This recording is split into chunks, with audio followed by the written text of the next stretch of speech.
Three idiots में, तो degree नहीं मिल रही है फिर भी पढ़ रहे हैं क्योंकि मजा आ रहा है पढ़ने में, तो ये मास्टरी ओरिएंटेशन है। राजू रस्तोगी बस फेल ना हो जाए किसी तरह से इसलिए पढ़ रहे हैं, फेलियर अवॉइडेंस है।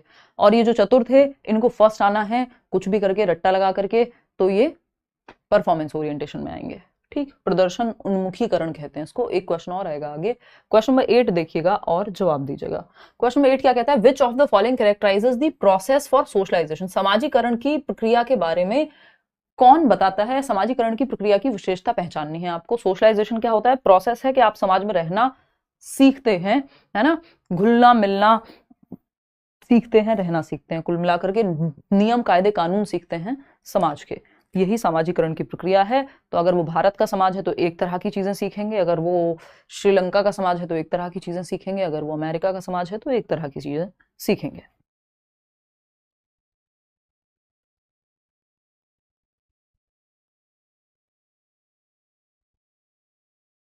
फटाफट से बताइएगा फिर हम आगे बढ़ेंगे।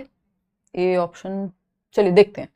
It is a linear process. देखिए जहां प्रोसेस लिखा हो और लीनियर भी लिखा हो साथ में, ये दोनों वर्ड एक दूसरे के साथ नहीं जाते, है ना। लीनियर का मतलब होता है सीधी रेखा में, स्ट्रेट लाइन।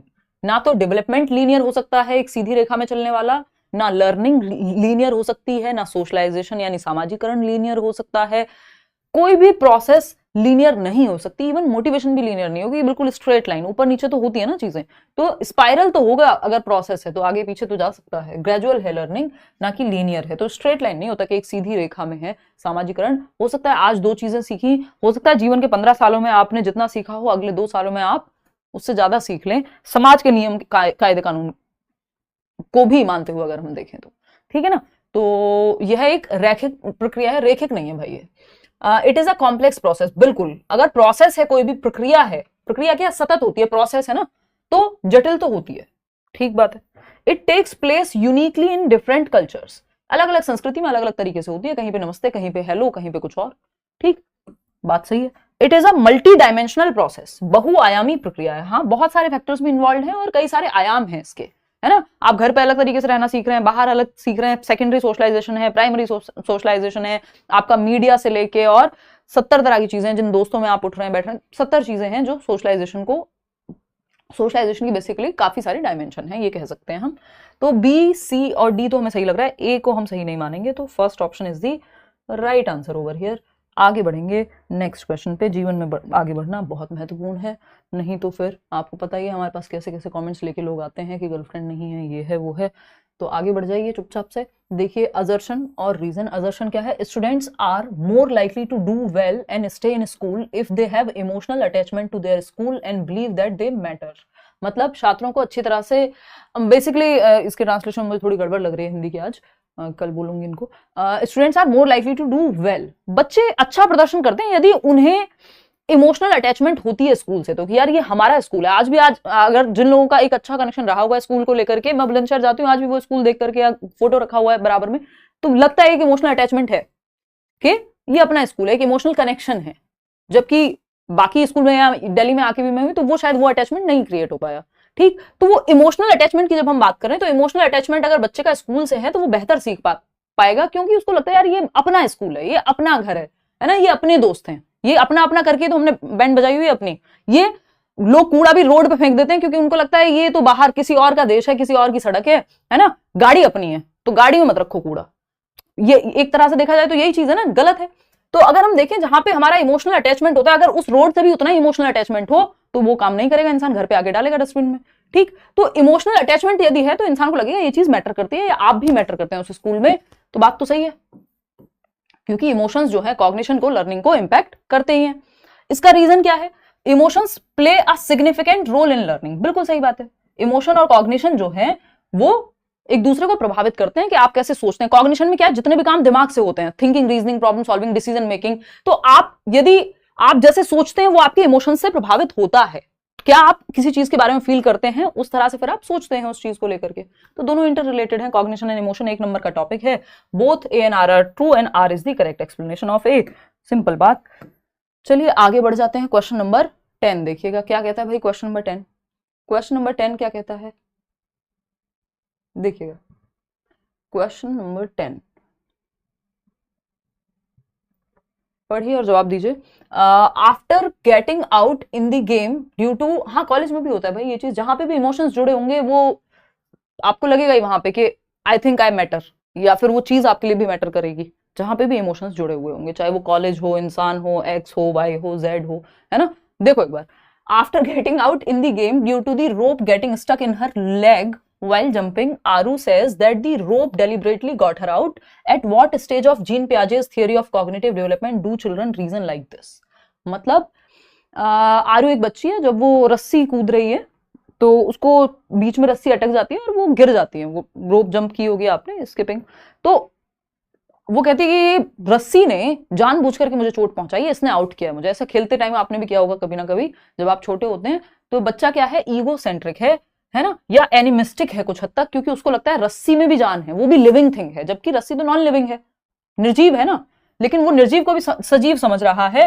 तो एक तो ये एनिमिस्टिक बात है, यानी सजीववाद, कि बच्चे को लगता है कि निर्जीव चीज भी सजीव है। ठीक, तो ये क्या हो गया, वो चींटी मर गई वाला एग्जांपल मैं बहुत बार देती हूँ, बच्चा गिर जाए तो उसको चींटी मर गई 4 बार जमीन को कह दो कि भाई साहब इसने मेरे बच्चे को मारा, अच्छा मेरे बच्चे को चोट लगा होगी, टेबल को कह दिया, तो वो उसको लगेगा हाँ ठीक है, अब टेबल को भी चोट पड़ी है, इसको भी डांट पड़ गई है, जैसे मुझे चोट लगी थी, बात बराबर हो गई। जबकि टेबल तो निर्जीव है, अगर नॉर्मल सेंस में देखें, फिलोसॉफिकल सेंस में देखेंगे तो कहानी बदल जाएगी। ठीक, तो ये क्या है, ये प्री ऑपरेशनल स्टेज है, यानी पूर्व संक्रियात्मक अवस्था है पियाजे की। 2 से 7 वर्ष में, स्पेशली 2 से 4 के बीच में बच्चा एनिमिस्टिक है, यानी सजीववाद उसके अंदर है, निर्जीव को सजीव समझता है। SPCF ये पियाजे की 4 स्टेजेस हैं, आपको ये पता ही होना चाहिए, पियाजे को भी जल्दी डिस्कस करेंगे। चलिए आगे बढ़ते हैं, क्वेश्चन नंबर 11, हालांकि पहले बहुत बार कर चुके हैं, प्रीवियस वीडियोस आप देख सकते हैं। क्वेश्चन नंबर 11 देखिएगा, language development in primary classes is facilitated. Primary classes में भाषा का विकास कैसे बेहतर होगा। प्राइमरी क्लासेस क्या होती है भाई, कक्षा 1 से 5, उम्र क्या होगी बच्चे की 6 से 11 साल। ये बेसिक चीजें हैं जिनको ध्यान में रखा कीजिए जब आप क्वेश्चन सॉल्व कर रहे हो। प्राइमरी क्लास का बच्चा कितना होगा, 6 से 11 वर्ष के बीच में होगा, है ना। और प्राइमरी क्लासेस क्या है, 1st to 5th। एलिमेंट्री की अगर हम बात करें 6th to 8th, secondary 9th 10th, senior secondary 11th 12th।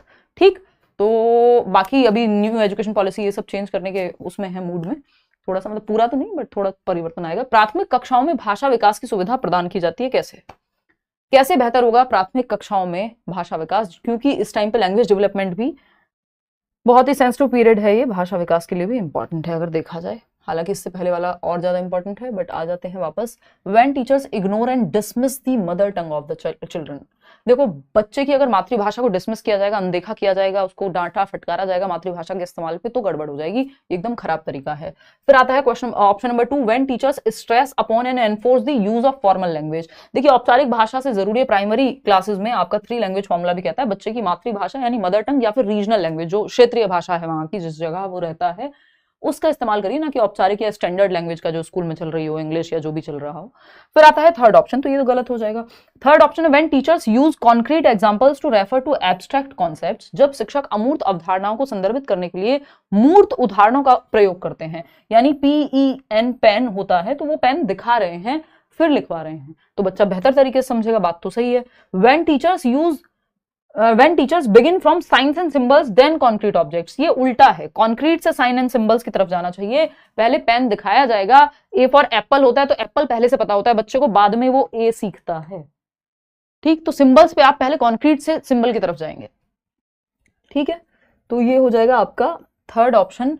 यहाँ पे एक थियोरी भी है, आपको याद आ रही हो तो मैं बता देती हूँ, नहीं आ रही हो तब भी, कि ब्रूनर की एक थियरी है, पेपर में पूछ लेता है 1 नंबर में, बहुत ही छोटी सी थियरी है, अभी के अभी खत्म हो जाएगी ऑलमोस्ट, है ना। ब्रूनर कह रहे हैं कि, याद आ रहा है किसी को, एनेक्टिव लर्निंग होती है, यानी बच्चा पहले एक्टिविटी करके सीखता है, उसको कॉन्क्रीट चीजें दे दो, है ना, पेन है तो पेन से खेल करके सीखेगा।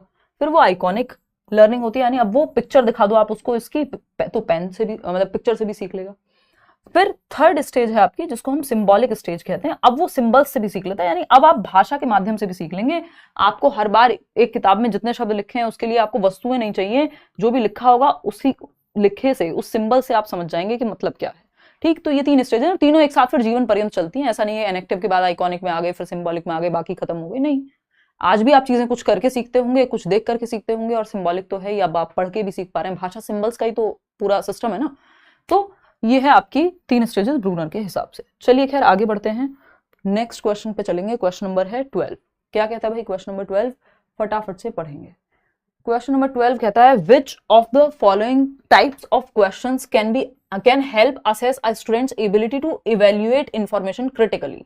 क्रिटिकल थिंकिंग को 21वीं शताब्दी का कौशल कहा जाता है, 21st सेंचुरी स्किल्स में आता है। एनईपी 2020 जो नेशनल एजुकेशन पॉलिसी है वो भी इसको शामिल करती है। और क्वेश्चन लेकिन इसमें पहले से आता रहा है कि समालोचनात्मक मूल्यांकन यानी आलोचनात्मक मूल्यांकन, आलोचनात्मक का मतलब ये नहीं कमी निकालना, बट हर एक पहलू से देख पाना, और कमी है तो वो भी आ जाए बाहर।